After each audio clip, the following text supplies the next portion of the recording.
বন্ধুরা, আজকে আমি তোমাদের কাতলা মাছের ভাপা করে দেখাবো।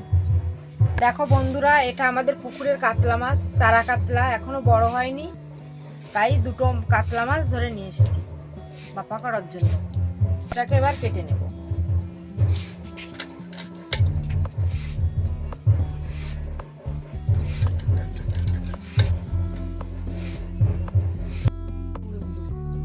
মাছটা আমার কাটা হয়ে গেছে। কাতলা ভাপার মশলাগুলো এবার করে নেব। সাদা শস্য, কালো শস্য আর জিরে, আর এখানে পেঁয়াজ আর রসুন আছে। এটাকে এবার বেটে নেব।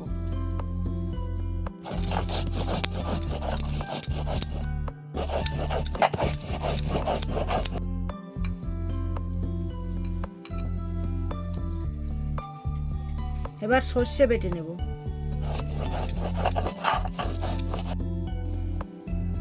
সর্ষে বাটা হয়ে গেছে, এবার পোস্ত বেটে নেব।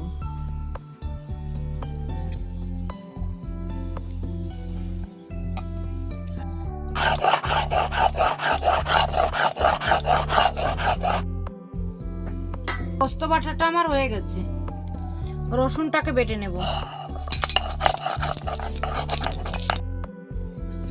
চারা কাতলা তো, তাই আমি এই লেবুর রসটা মাখিয়ে দেবো গায়ে।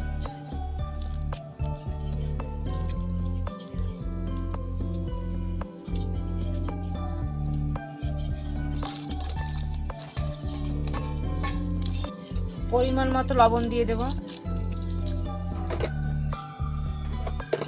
পরিমাণ মতো হলুদ গুঁড়ো,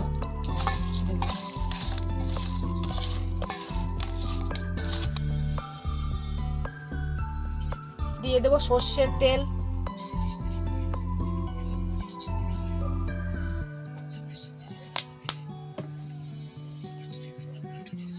জিরে বাটা,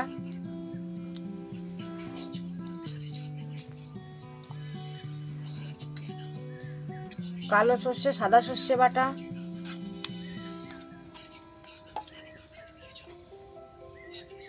এবার দিয়ে দেবো পোস্ত বাটা। এবার একটু মাখিয়ে নেব। এবার হালকা একটু জল দিয়ে দেবো।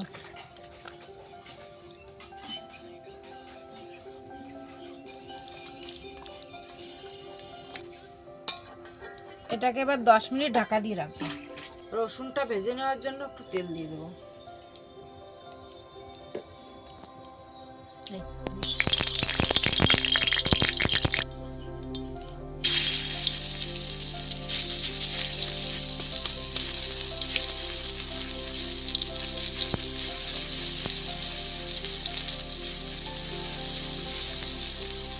পেঁয়াজটাকে দিয়ে দেবো।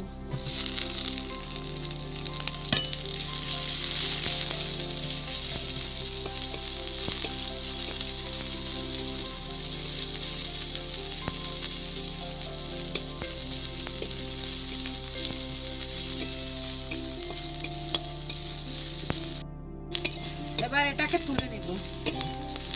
এটা ভাজা হয়ে গেছে, এবার তুলে নেব।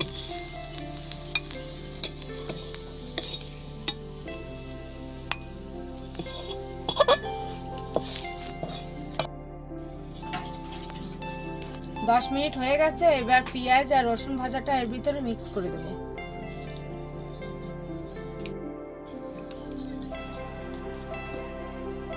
এবার লঙ্কার গুঁড়োটা দিয়ে দেব।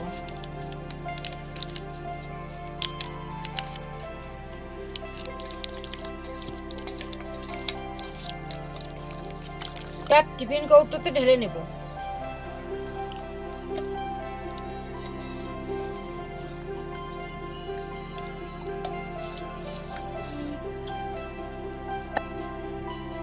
এবার 4টে কাঁচা লঙ্কা দিয়ে দেব। এবার এটাকে ঢেকে দেব। কড়াইতে জল দিয়ে দিয়েছি, এবার টিফিন বাটিটা বসিয়ে দেব। ঢেকে দেব। কাতলা মাছটা ভাপা হয়ে গেছে, এবার নামিয়ে নেব।